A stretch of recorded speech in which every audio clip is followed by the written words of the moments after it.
Hello student, कैसे हैं आप सब। एक बार पुनः आप सभी का आपके अपने चैनल सी कोचिंग क्लासेस पर स्वागत है। और क्लास 12 फिजिक्स के महत्वपूर्ण न्यूमेरिकल क्वेश्चन के लिए ये वीडियो बनाया जा रहा है, जिसमें पहला क्वेश्चन देखिए चैप्टर 3 के क्वेश्चन है सारे के सारे जो भी आज वीडियो में कराए जाएंगे। किसी कार के संचायक बैटरी का विद्युत वाहक बल 12 वोल्ट है। विद्युत वाहक बल कितना है? 12 वोल्ट है। यदि बैटरी का आंतरिक प्रतिरोध 0.4 ओम हो तो बैटरी से ली जाने वाली अधिकतम धारा का मान ज्ञात करना है, मतलब आई का मान ज्ञात करना है। ठीक है ना। तो आपके पास क्या क्या देके रखा है? एक तो विद्युत वाहक बल देके रखा है, साथ में आंतरिक प्रतिरोध देके रखा है। क्लियर। तो जो भी देके रखा है जैसे दिया है वो हम लिख लेते हैं। ठीक है, क्या क्या दिया है?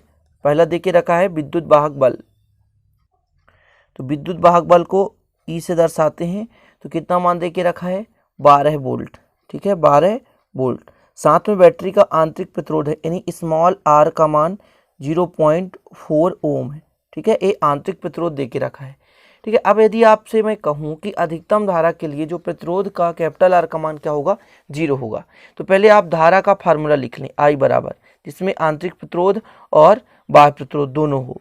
तो ये आपका विद्युत वाहक बल capital R plus small r. अधिकतम धारा के लिए, किसके लिए? अधिकतम धारा के लिए, ध्यान दीजिएगा, अधिकतम धारा के लिए जब धारा अधिकतम होगा स्टूडेंट, तो जो प्रतिरोध होगा अधिकतम धारा में जो आर का मान होगा 0 होगा। क्यों? जब धारा ज़्यादा मात्रा में बह रहा मतलब प्रतिरोध नगण्य है, ना के बराबर है। क्लियर। तब यदि हम कह दें कि अधिकतम धारा कितना हो जाएगा? आई मैक्सिमम, आई मैक्सिमम, तो यहाँ पर ये आपका हो जाएगा ई विद्युत वाहक बल आर 0 प्लस स्मॉल आर। तो कितना हो जाएगा? विद्युत वाहक बल बटे आंतरिक प्रतिरोध। कुल मिलाकर विद्युत वाहक बल का कितना मान देके रखा है? 12, और नीचे कितना है? 0.4। यदि इसको आप डिवाइड करो, दशमलव हटाओगे तो ऊपर जाकर एक 0 बढ़ जाएगा, बटे 4, और 4 तिहाई 12, 30 आ गया, मतलब 30 एम्पियर धारा आ गया। और यही आपका आंसर है। पहला क्वेश्चन का आंसर भेज दीजिए। हमने क्या क्या लगाया? एक आपके पास विद्युत वाहक बल देके रखा था और आंतरिक प्रतिरोध देके रखा था। ठीक है ना। और हमने फार्मूला लगा दिया आई का। आई बराबर होता है ई बटे capital R plus small r. अब परिपथ में जो बाह्य प्रतिरोध होता है वो कैपिटल आर है और आंतरिक प्रतिरोध स्मॉल आर है। क्लियर। इसके बाद अधिकतम धारा के लिए जो आर का मान होगा, मतलब प्रतिरोध नगण्य होगा, 0 के बराबर होगा। इस कंडीशन में अपन ने यहाँ पर आर का मान कर दिया 0। ठीक है ना। तो आई मैक्सिमम यहाँ पे आपका हो गया विद्युत वाहक बल बटे आर, और अपन ने डिवाइड कर दिया, आंसर आ गया। पहला क्वेश्चन इजी था, आशा करता हूं कि आपसे बन जाएगा। अब देखिए दूसरा क्वेश्चन। 10 वोल्ट विद्युत वाहक बल वाली बैटरी जिसका आंतरिक प्रतिरोध 3 ओम है, किसी प्रतिरोधक से संयोजित है। यदि परिपथ में धारा का मान 0.5 एम्पियर हो तो प्रतिरोधक का प्रतिरोध क्या है? जब परिपथ बंद हो तो टर्मिनल वोल्टता क्या होगी? ठीक है ना। तो ये चीज़ आपको समझाना है। तो जो भी दे के रखा है पहले उसे अपन कर लेते हैं, फिर टर्मिनल वोल्टेज जो V का मान है वो अपन फाइंड करेंगे। अब देखिए आंतरिक प्रतिरोध का आप लोगों ने गणितीय व्याख्या व्यंजक पढ़ा होगा, तो आंतरिक प्रतिरोध और विद्युत वाहक बल में भी संबंध आपने भी पढ़ा होगा। क्लियर। तो ये सारी चीज़ें आपसे आनी चाहिए, फार्मूले बनने चाहिए, तभी तो बन पाएगा। तो चलिए हल करते हैं। जो भी दिया है उसको अपन लिख लेते हैं। क्या दे के रखा है? आपके पास विद्युत वाहक बल दे के रखा है। ठीक है ना। कितना वोल्ट? तो 10 वोल्ट। और कुछ दिया है? जी हाँ, यहाँ पर देखिए स्मॉल आर आंतरिक प्रतिरोध, स्मॉल आर दे के रखा है। कितना? 3 ओम दे के रखा है। इतना क्लियर हो गया। और कुछ दिया है तो देखिए धारा का मान है, आई का मान, धारा कितना? 0.5 एम्पियर, ये धारा है। तो 3 चीज़ दे के रखा है। अब मैंने आपसे कहा था कि आई बराबर होता है कितना? आई बराबर होता है जो विद्युत वाहक बल बटे बाह्य प्रतिरोध स्मॉल आर प्लस में, है ना। यदि मैं कह दूं कि आई इधर लाऊं और इसको इधर लाऊं तो पक्षांतर करूंगा तो आर प्लस स्मॉल आर हो जाएगा, और ये विद्युत वाहक बल हो जाएगा बटे आई हो जाएगा। पक्षांतर कर दिया, ये इधर ऊपर था तो नीचे आ गया, नीचे था तो ऊपर गया, है ना। पक्षांतर कर दिया अपन ने। अब मैं कैपिटल आर बराबर इससे निकालूं तो यहाँ पर ये रहेगा और ये प्लस इधर जाकर माइनस हो जाएगा। अब तीनों चीज़ों की वैल्यू दे के रखी है, यहाँ पर वैल्यू पुट कर दीजिए। तो ई का मान कितना दे के रखा? विद्युत वाहक बल 10, धारा का मान कितना? 0.5 एम्पियर, और माइनस स्मॉल आर मतलब 3। इसको कैलकुलेशन करेंगे, इसको जब कैलकुलेशन करेंगे तो एक 0 ऊपर चला जाएगा, तो हो जाएगा कितना? ये हो जाएगा आपका 100, और 100 में 5 का भाग देंगे तो कितना आ जाएगा? 20 पंचे 100, और 20 में जब आप 3 का भाग देंगे तो 17 ओम आ गया। ये R का मान आ गया, यानी बाह्य प्रतिरोध आया R बराबर 17 ओम आ गया। क्लियर, इतना कंप्लीट हो गया। अब यदि बोला गया है कि जब परिपथ बंद हो तो टर्मिनल वोल्टता क्या होगी, तो टर्मिनल वोल्टता के लिए अपन ये विद्युत वाहक बल और विभवांतर में संबंध जो था है ना, तो यहाँ से और आंतरिक प्रतिरोध, तीन चीज़ों में संबंध, ये फार्मूला होता है E माइनस आई आर। तो विद्युत वाहक बल का मान कितना है 10 माइनस आई का मान कितना है स्टूडेंट, तो 0.5 इंटू स्मॉल आर का मान कितना है तो 3। ठीक है, जब इसको आप कैलकुलेशन करोगे तो 10 माइनस 5 3 15 मतलब 1.5, और जब इसको हल करोगे तो 10 में 1.5 घटाओगे तो 8.5 वोल्ट आ जाएगा।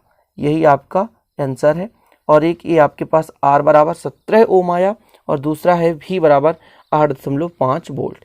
क्लियर, तो दूसरा क्वेश्चन भी बस आपके पास फार्मूला होना चाहिए। यदि आपसे फार्मूला बन रहा है तो इस प्रकार क्वेश्चन आप आसानी से कर पाओगे। तीसरा क्वेश्चन है 1 ओम 2 ओम 3 ओम के 3 प्रतिरोधक श्रेणी क्रम में संयोजित हैं। प्रतिरोधकों को संयोजन का कुल प्रतिरोध क्या होगा आपको फाइंड करना है।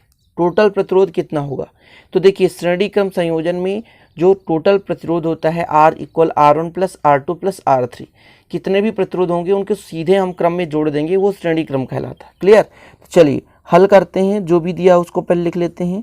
तो दिया क्या क्या है, दिया है आपके पास R1 बराबर 1 ओम, ठीक है, R2 बराबर 2 ओम, ठीक है, R3 बराबर 3 ओम, ये चीज़ दे के रखा है। अब हमको क्या निकालना है स्टूडेंट, टोटल प्रतिरोध निकालना है। तो चूंकि यहाँ पर लिख सकते हैं कि 3 प्रतिरोध किस क्रम में जुड़े हुए हैं, 3 प्रतिरोध किस क्रम में जुड़े हुए हैं, तो श्रेणी क्रम में जुड़े हैं, तो श्रेणी क्रम में जुड़े हैं, श्रेणी क्रम में जुड़े हैं, ठीक है, श्रेणी क्रम में जुड़े हैं। तो R इक्वल हो जाएगा R1 plus R2 plus R3, ठीक है ना।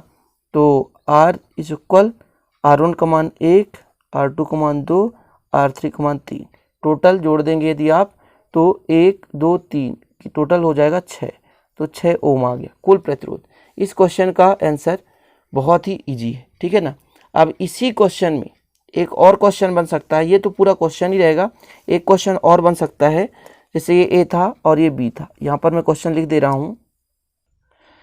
तो क्वेश्चन देखिए, यदि प्रतिरोधकों का संयोजन किसी 12 वोल्ट की बैटरी जिसका आंतरिक प्रतिरोध नगण्य है, ना के बराबर है मतलब 0 है, से संबद्ध है, तो प्रत्येक प्रतिरोधकों के सिरों पर वोल्टता ज्ञात कीजिए। अब यहाँ पर देख के रखा है कि जो आपके पास ये 3 प्रतिरोध हैं, कौन कौन से, 1 ओम 2 ओम और 3 ओम के 3 प्रतिरोध हैं, इनको हम किसी भी एक बैटरी से जोड़ दें और बैटरी का जो विद्युत वाहक बल है वो कितना है 12 वोल्ट है। क्लियर, तो आगे इसी का हल करेंगे, ध्यान दीजिएगा, ये दोनों क्वेश्चन मिक्स हैं, ध्यान दीजिएगा, ठीक है ना। तो अपन यहाँ पर लिखेंगे, दिया है जो विद्युत वाहक बल है इसमें ई का मान है वो 12 वोल्ट है, कितना है 12 वोल्ट, और जो आर का मान है, आर का मान नगण्य है 0 है। तब आपको पता है स्टूडेंट आई बराबर क्या होता है, विद्युत वाहक बल capital R plus small r, है ना। जब इस पे आप वैल्यू रखोगे आर का मान, तो आर का मान 0 रख दोगे तो कितना आ जाएगा आपके पास, ये विद्युत वाहक बल बटे आर। अब विद्युत वाहक बल टोटल चूंकि 12 वोल्ट है तो आई का मान आप निकाल सकते हो 12 बटे आर का मान चूंकि कितना 6, यहाँ पर आर बराबर लिख सकते हो 6 ओम लिख सकते हो, तो 6 दूनी 12, तो आई का मान जो आपके पास आया है, आई का मान एम्पियर में, क्योंकि धारा का मात्रक क्या होता है एम्पियर होता है, तो आई का मान जो आ गया 2 ओम आ गया। अब हमको निकालना क्या था, R1 R2 और R3 सिरों पर वोल्टता।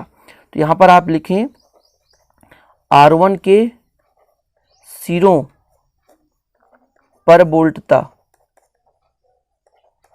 वोल्टता तो अपन क्या निकालेंगे V1 निकालेंगे, V1 के लिए I R1। अब I का मान कितना है 2 एम्पियर है और R1 कितना दे के रखा है पहले क्वेश्चन में 1, तो 2 एक कम कितना हो जाएगा 2 वोल्ट हो जाएगा, 2 एक कम 2 वोल्ट हो जाएगा, ठीक है ना। हम वोल्टता निकाल रहे हैं इसलिए वोल्ट लिख रहे हैं। इसी प्रकार करेंगे R2 के सिरों पर, R2 के सिरों पर वोल्टता, चलिए तो कितना हो जाएगा V2 equal I into R2, I का मान तो 2 ही है और R2 का मान 2, तो दोनों कितना 4 वोल्ट हो गया। क्लियर, इसी प्रकार R3 के सिरों पर, R3 के सिरों पर वोल्टता कितना हो जाएगा स्टूडेंट, तो V3 के लिए अपन करेंगे I रहेगा, और ये ओम के नियम से ध्यान दीजिएगा, ये फार्मूला आप लोगों को पता होना चाहिए। I इंटू कितना हो जाएगा R3, I का मान कितना है 2 है, R3 का मान 3, तो 3 दूनी 6 वोल्ट। इस प्रकार से ये जो दूसरा क्वेश्चन है इसका भी हल हो चुका है। ठीक है, तो ये जो आज 3 से 4 क्वेश्चन आपने कर लिया, तैयार कर लीजिएगा, और इसी प्रकार के वीडियो आपको आते रहेंगे। और यदि नए चैनल को सब्सक्राइब जरूर कर देना, लाइक जरूर कर देना, और बेल आइकन भी प्रेस कर लेना, ताकि नए वीडियो का नोटिफिकेशन सबसे पहले आपको प्राप्त होता रहे। मिलते हैं अगले वीडियो में, तब तक के लिए जय हिंद, वंदे मातरम।